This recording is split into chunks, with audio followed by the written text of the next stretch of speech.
Okay, I'm making another video on vegetarianism, veganism, and kind of what y'all didn't know about it. So many people are into like the raw foods, raw food vegan, juice vegan, but a lot of people are not familiar with the Lacto-Ovo-Vegetarian diet. And this diet right here is really what's going to help people. Because these fermented dishes that have lactobacillus in them oftentimes do not reach the diet. So these bacteria are so helpful to the stomach that it could keep you around for 100 years, maybe even 115 years.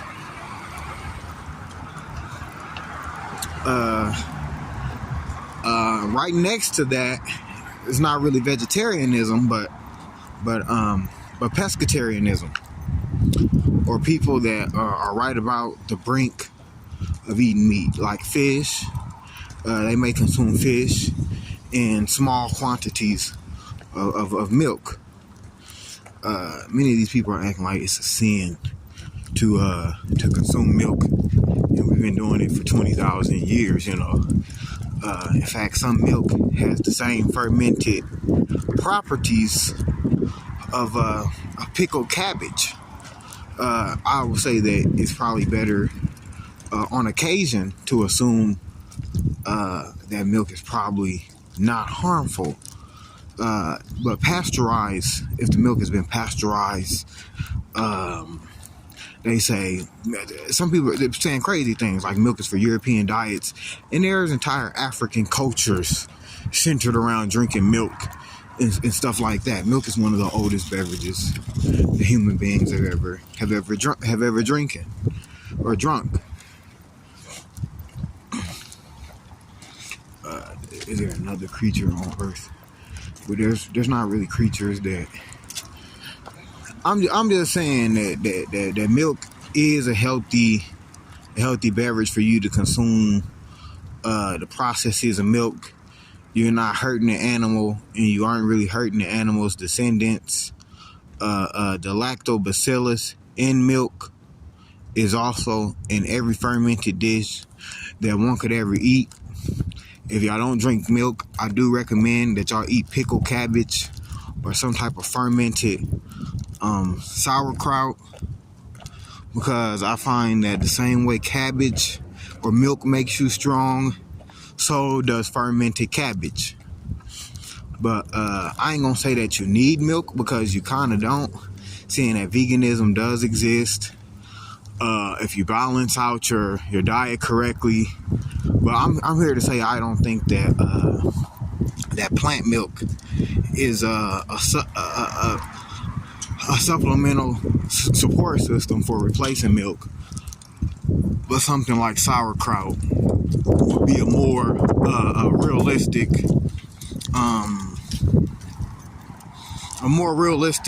thing to eat. Excuse my teeth. I just got done drinking some oatmeal, but still, I'd say that I think the Lacto-Ovo-Vegetarian diet is healthy. Many people have lived to be 110 years old. Centenarians, of course, God or whatever luck that a person may have, it may be genetic, but still, if many people are eating this, if fermented things are in their diet, it's safe to assume that pickled cabbage is an extremely healthy food source that probably has yet to reach the scientific community or something. But it's safe to assume that dishes like that, or beans often supportively might be a good replacement for milk. I would say beans and vegetables rich in iron. Now, many of these people are saying to not cook your food because it goes through a chemical change, and I'm simply saying that some food may be good raw, but certain broths for medicinal purposes are best cooked. But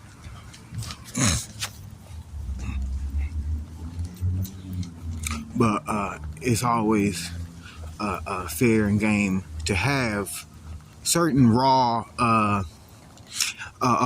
vegetables in your diet. But still, if you just want a soup base or a broth or something good, rich for your immune system and for strengthful purposes, the broth in just the celery alone may not give you that strength of water compaction in your body that you need, but that broth with those juices in it may give you that strength. A lot of people, if they consume the right foods, their strength will be renewed.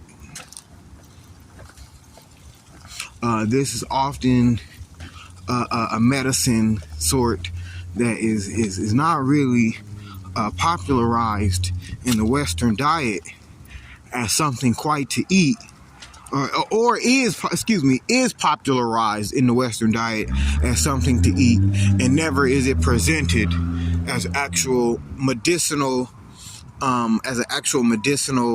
practice.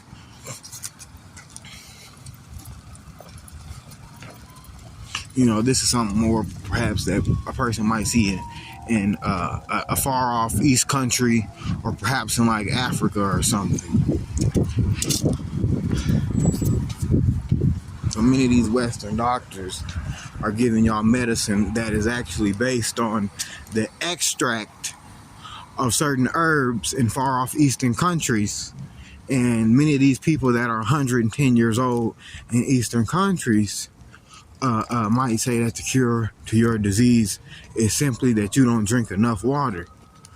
The cure to your disease, have you ever tried eating fermented cabbage for the bacteria that lives in your stomach? Perhaps due to the bacteria being in your stomach, you have accumulated a physiological